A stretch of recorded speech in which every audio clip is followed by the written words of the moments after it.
Yeah, so this is like the long-awaited Funimation video that I've been wanting to do. I'm pretty sure you've been wanting to do it. Brought my yeah, shirt. Funimation was like it was like what Crunchyroll is today, right? Like it was huge. I remember Funimation did a lot. If Crunchyroll was the paramount of like digital animation, like through the internet streaming and all that stuff, Funimation was the original pioneers of home video. So home video being VHSs. Yeah, physical media, man. Physical media. I love my physical media. I know you guys can't see it, but I have my collection of Blu-rays on the side. I tend to buy most of the anime I watch. I tend to buy it.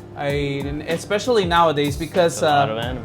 Yeah. You know, like it's like something that I've been seeing like that, like, you know, like you're gonna own it, you're not gonna own it, and you're gonna be happy with it. Like, you know, you're not gonna own anything. The line is you're not gonna own anything and you'll be happy. Which is what some CEO said about, I don't know, like owning things and Netflix and all that stuff. And you're right, like we've seen all this happen. I specifically see it from the video game side of things. You know, a lot of older Nintendo titles are just completely gone unless you're a pirate of the high seas. Yeah, but stuff like that is obviously making its moves, and we're seeing how something Japanese-like video games, like anime, is obviously being affected by all this too. Yeah, man, it's crazy. So with Funimation basically disappearing, which I thought it would never happen, right? Being absorbed. Yeah, it was literally absorbed, like Pac-Man shit, man. Like Crunchyroll just like absorbed it, and like. It's like how you mentioned it, dude. Like I always thought that anime was its own little thing, its own little world. Of course. Back in our time. Yeah, back in our time, like that's what it felt like. And Funimation would release anime really cheaply, and they would hold on to the license for anime for as best as they could, actually. I think they might have just had really good partnerships. Yeah. Because back then, like, there wasn't really anybody against Funimation either. But the thing about Funimation is that they took all of that in stride. They weren't like, oh, we're gonna upsell and blah blah blah. Yeah, right. Well, yeah, you're maybe right. they were, because I can't remember how much a VHS was. Maybe like 20 or 40 bucks. Yeah. But even then, Funimation would go the extra mile of, if you collected Dragon Balls, the VHSs, they would line up and give you a picture like per a nice saga. art. Yeah, it would give you a reason to buy the physical media. And this leads us into physical media and collection, right? So this is all because of Funimation's like I guess getting absorbed by Crunchyroll. Yes. So Sony buying over Funimation. Yeah. So this affected a lot of like licensed anime, right? Yes. A lot of the physical media, you were able to get it really cheap because like. Not only would they release like the premium, you know, like the $60 Blu-ray, right? But the they real would, collector's edition, yeah. $60, man, and like now it was something like that is worth like 150 to 200. Yeah, it's crazy. But not only that, Funimation would release like a cheap version of it, like $20. Hey, man, if you couldn't afford the premium, here's like the $20 version.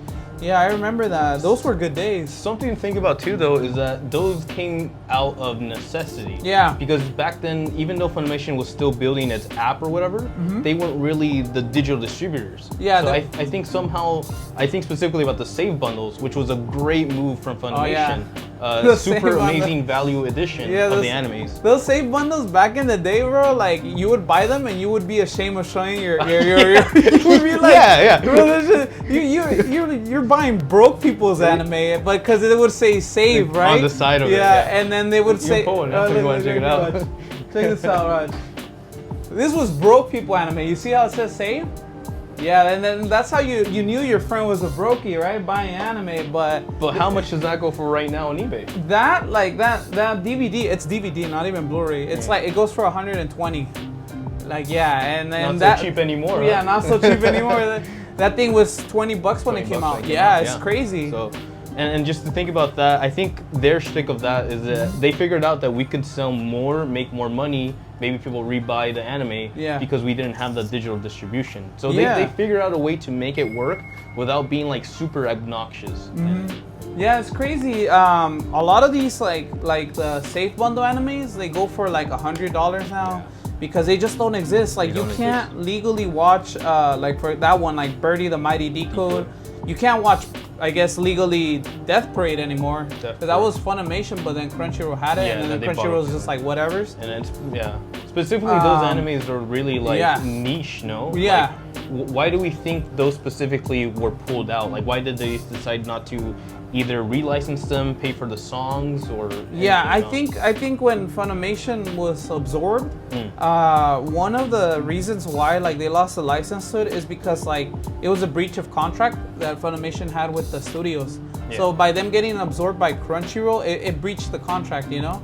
And then on top of that, I feel like Crunchyroll is just like, we're not gonna license something that old, like, you know, like they're more modern, more like hip hop, young teen. Yeah, all those rap anime openings. Yeah, now. Yeah. So that does make sense. Yeah, obviously, a company always trying to make their profit or to get their risings, they're gonna let go of the things that are quote unquote not as fresh, not as valuable. Yeah, not as valuable, bro. And it's a shame because like I've like, for example, like, you know me, man, like Darker Than Black, gone. There's no legal way to watch it, right? Besides pirating. And the old sets, like, they're just in the hundreds now. Like, it's crazy. Yes. And really fun fact right here, so weird. I went to Walmart and I saw like the Sacred Blacksmith, like in its original Funimation packaging. I don't know if Walmart just had a back stock of like the Sacred Blacksmith. It was so weird. I was like, they lifted the curtain. Tom, there's a DVD right there. Dude, I feel like they moved a freaking like a box, and they're like, yo, this thing's from 2007. Can we sell it? Yeah, can we sell it, dude? And they actually sold it for 20, like how the save bundles would MSRP. Be. It reminded me of the good old days. But yeah, good times. Physical media, as like, I know it's not like a cheap thing to do, but like if you're gonna get into the anime space, even video game space, you're better off just buying it than streaming it or something. Because like I made a video about this on my TikTok, and then they were saying, like, somebody commented like, it's no big deal, another company could just license it and put it on their website. They can. But yeah, they can, but what if they don't? But they don't. Yeah, like look at like all the hack series, like this was like pre-Sword Art Online. Jeez. All the hack series, a good chunk of the original Dragon Ball Z movies. Oh, yeah, they only keep like the super stuff. And like I told you, like now with Parasite and Death Parade, and I think somebody else mentioned 91 Days, and those are more modern anime. That's what's scary, is that they're more newer and they're disappearing. Yeah. So it's more of a quicker, more easier for them to be like, nah, we're good on that. Yeah, like it's just like the lifespan on that is so shorter. Yeah, it's crazy. But that is how fast these people are trying to make things happen nowadays. So. No, yeah, for real. So physical media, get it. There's a lot of places here, at least where we're from, like Little Tokyo has physical media that they sell, like even secondhand used, copies, pawn shops, pawn shops, you know, if you're really into book off is good, yeah. Going back to your mate that commented, yeah, you can wait for someone to license it, and maybe you pay $25 for Netflix, maybe you pay 30 for what is the HBO Max or whatever it is now. But at the end of the day, it's always better just to be able to look at your shelf and be like, this one meant this to me, or this one did this, or Superman came out and I gotta get the Steelbook edition. You know, and it's better just to kind of have those ready to go, because when the internet goes over. Yeah, and then we're on that topic. Okay, look, no, he has a point, but like the thing is that like also, for example, like one of my favorite animes, like Yu Yu Hakusho, off of Netflix completely. Like it's just deleted, but I have it. I never have to worry about it. Yeah, exactly. And here's another kicker, man. I watched Gurren Lagann like at the beginning of this year. I rewatched it, and the streaming version of it, like the Crunchyroll version, it's censored. It's like it shows Kamina not being a ladies' man, but on the physical version you have the original intent, you know, which is kind of scary. You know, would you say that is the Bandai dub compared to the revamped Aniplex dub? I don't know. I don't think Aniplex redubbed it. It's the original Bandai dub. But the thing is that like it's either Aniplex or Crunchyroll. Or something? Yeah, Crunchyroll. Yeah, whoever owns it right now, they saw it and they're like, oh, we can't have like Kamina like, you know, gush over Yoko and trying to look over and peek, you know. That scene. But that's a whole different thing. But yeah, physical media. It's a good point though, because like even our old media is now has potential to be reworked and kind of like, you know, it maybe it's not a huge big difference, but to somebody who we expect Kamina to be a certain person, because that was his character and how he grows from that character, it really does change the subject. Yeah. And yeah, like that was the physical media and Funimation's disappearance. Yes, sir. We're gonna move over to the passion behind Funimation, man.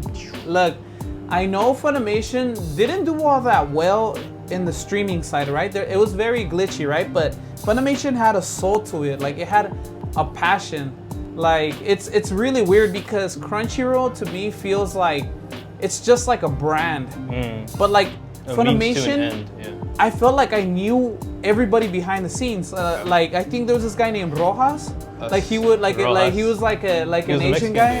He was Asian, I think. Yeah, look at that. Yeah, and Rojas is sounds very Latin. Hey, that's a good one, huh? Yeah. So Antonio Rojas or something Rojas. Yeah. I think they called him Rojas, but he was very up in front in the camera, right? Like, for example, doing unboxings. Yeah, unboxings. They would do their own unboxings. Yeah, they would do their own unboxing, which is such a great idea. It's like, look what's inside the box that we're gonna sell to you. But guys. here's the thing: I know Crunchyroll does some unboxings for like something super premium, but it feels corporate. With Rojas, it felt like natural, like us unboxing something. You know? Was a dude. Well, this is again like back in the 2010. Back when YouTube was still kind of like YouTube, give your personality rather than trying to sell something. Yeah. And even though they were selling something, they had specific figureheads. The other girl too that was. The girl. Yeah, we forgot their names, but I just remember her because she got a little cat in her undercut, and she had a little cat. That's all I remember. But they had YouTube videos of them doing fun things, opening boxes, and being Funimation. Yeah, being Funimation. You get it? Funimation. Yeah. That's what I say. Yeah, but they were legit fun. The YouTube channel was a joy to watch.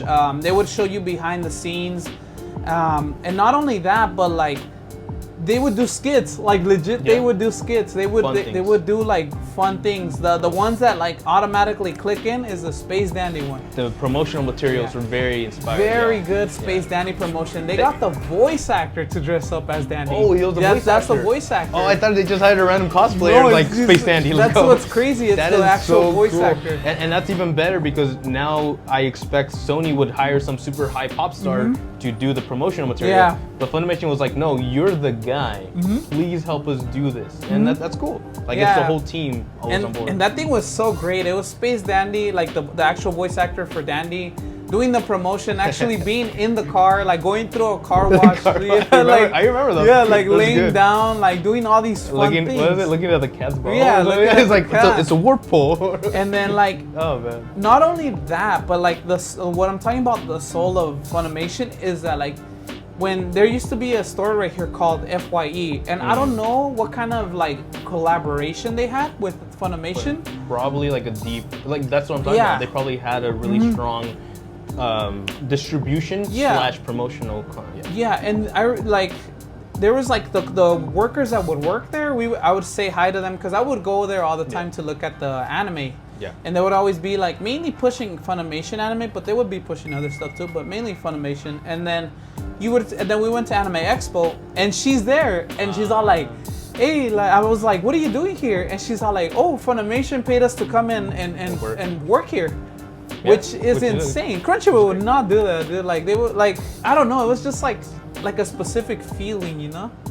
Or crazy. And I think that all boils down to the corporate side of things. Yeah. Because again, we had a team that started with Dragon Ball, Yu-Gi-Oh! Hakusho, and then they just had a passion for sharing anime. They even hired people that were excited about sharing the anime, voice actors that had distinct personalities. Oh yeah. You would hear a voice and you'd be like, it's that one guy. Yeah, no, for sure. And then like the trailers, like they put effort into the trailers. Like if you go back and look at like the Darker Than Black trailer, the Full Metal Alchemist trailer, like the Birdie the Mighty Deco trailer, they would actually like get that trailer, and like they would hire a guy named Austin. I forgot his last name. Austin Evans.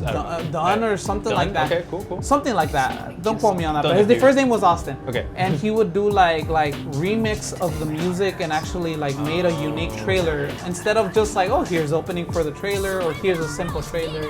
Kind of like a little scene. Yeah, so that felt very personal. Whereas now in the 2020 years, 2025, we've seen how anime has grown, how it's become a huge market. Freaking Demon Slayer's outselling, what was the Disney movie they outsold? And now you have like like I think it outsold like Fantastic Four and Superman. Stuff. Yeah. So you're seeing that anime really not just be a niche thing anymore, which was what Funimation was. But now the corporateness of it has become its own identity, and obviously when you want to sell to masses and millions, it has to be like more streamlined. Yeah, which is why Kami is not a ladies' man anymore. Yeah.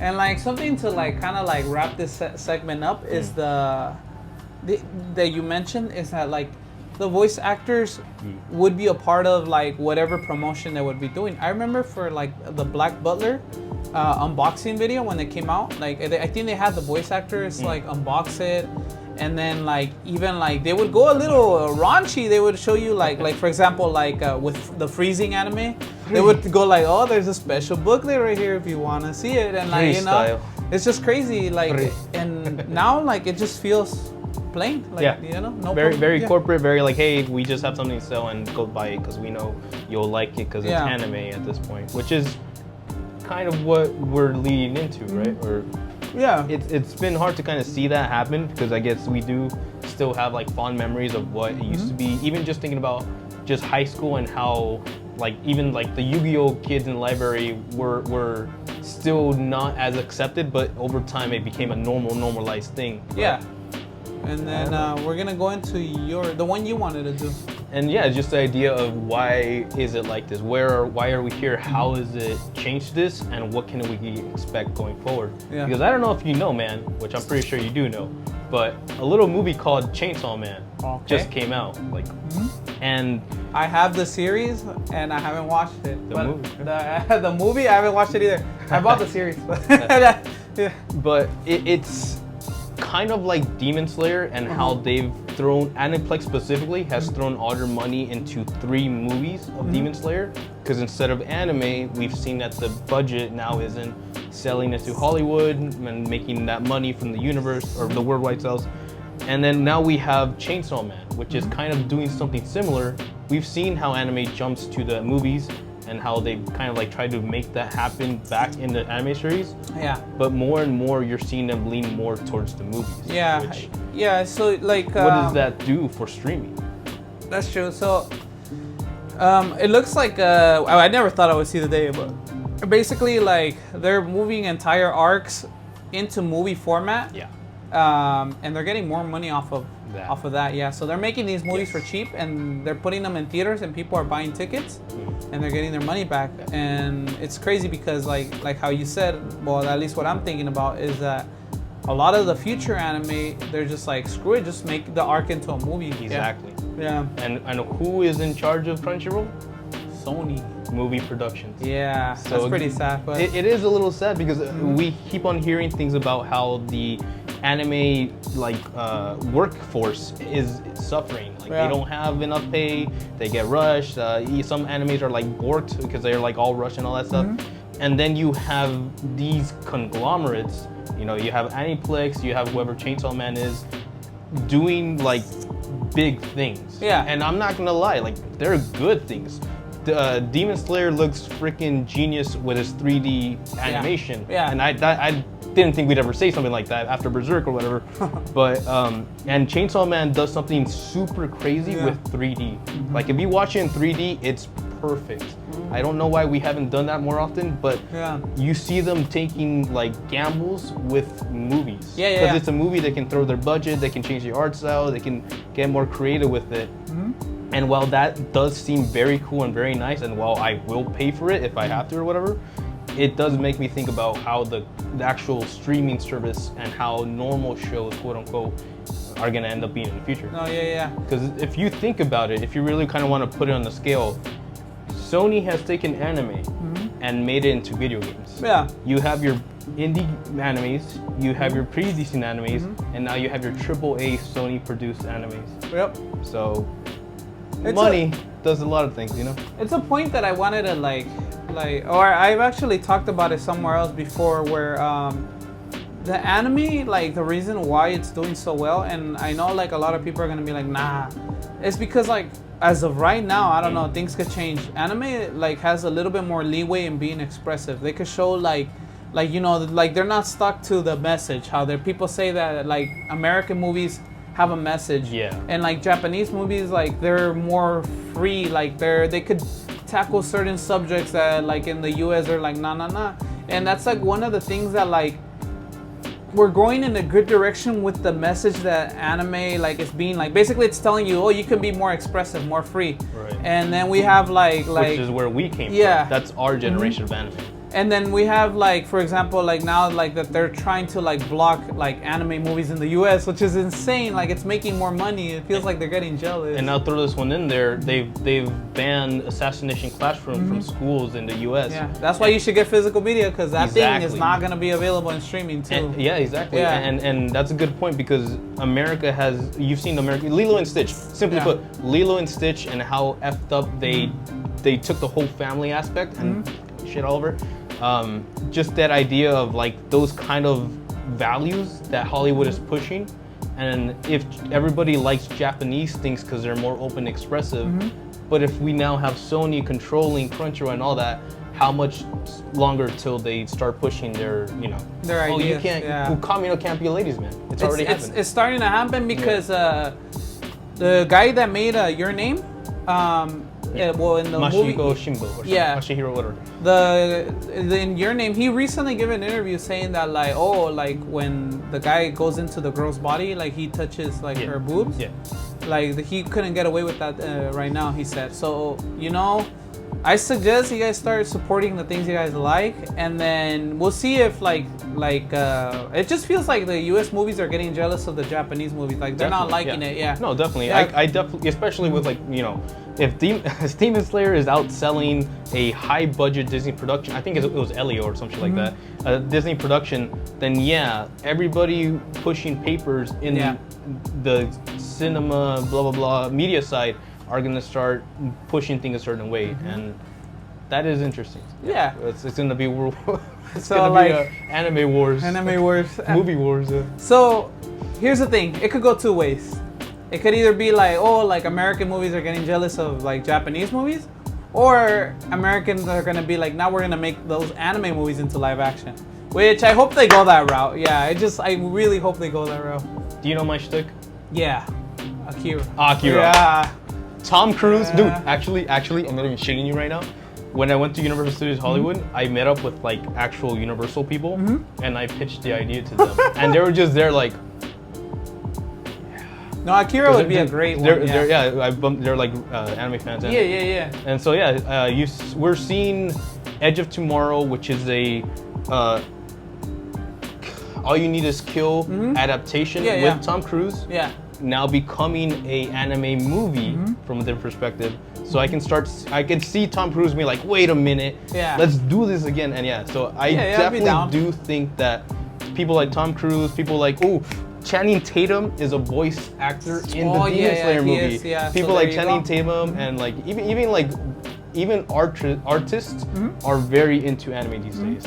I have no doubt in my mind that eventually we're gonna start adapting those things. But the question is going to be how much of a bastardization is it be? How much they're going to mess it up too. That's scary. That's why I want Tom Cruise, because Tom Cruise, for all his whateverness, he gives respect to the actual source material. So, if anyone's going to produce these things, I want him to do that. The only live action movies that I know that are like supposedly in development, and this has been like announced like years ago. I don't want to say like 5 years ago. Is right now One Punch Man supposedly is being made by Sony, but they just can't get it off the ground. And My Hero Academia. Yeah, so I mean those are fine to open up like live action movies because they're superheroes. Yeah, I was gonna say those are superhero movies. So I hope like at least I don't think you can mess One Punch Man up live action seriously. I don't think you can make it as good as it is animated though, because part of the joy from anime is that things are so over the top and whimsical that you don't get that same expression from someone going like, okay. Yeah. And then, you're right. But at least we got like Sky High, which is My Hero. My Hero is different though. I feel like you could actually get some. It could be the One Piece of Netflix, basically, and that's not the worst thing in the universe. All things being said. To wrap it up, what anime would you like to see besides Akira? What anime would you like to see as a live action? As a live action, like Hollywood produced. High School of the Dead, no. But something that has to be not as fantastical. I don't think I've seen Saint Seiya, the live adaptation. Okay. And it was interesting, but obviously, like, you can't do Dragon Ball Z unless you're gonna go super CGI with it. And at that point, you're pretty much making Aquaman / the anime movie. But like if you had to choose like between like what anime like would you see? It would probably have to be a slice of life. A slice of life. Like a really good one. If anything, maybe like Wagnaria, because it has such a good cast.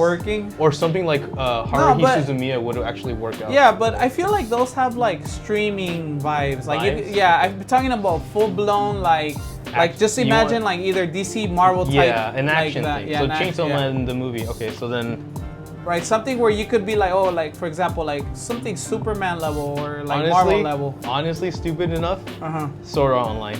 I want to see Sword Art. Yeah, actually. A motherfucker, sorry, a dude wearing black with 2 swords just running around with other people swinging swords. That feels like Lord of the Rings 2.0. I think you could do that because it's like very digital. Yeah. You know, people won't trip that it looks CGI because it's like literally there in the video game. That's a good one. Hire me.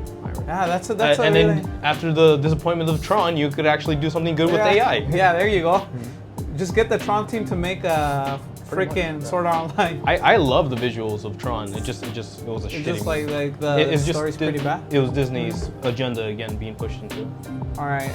As for me, if I had to choose a movie or like an anime to go live into live action, damn, that's pretty hard. They already did Tokyo Ghoul. They did Tokyo Ghoul, yeah.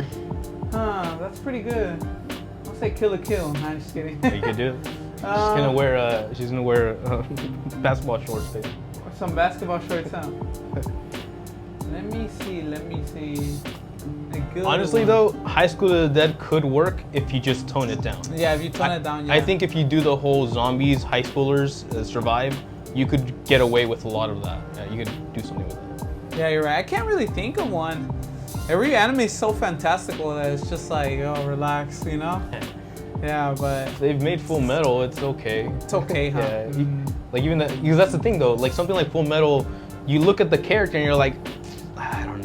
That's not really Ed, but you know, what can you do?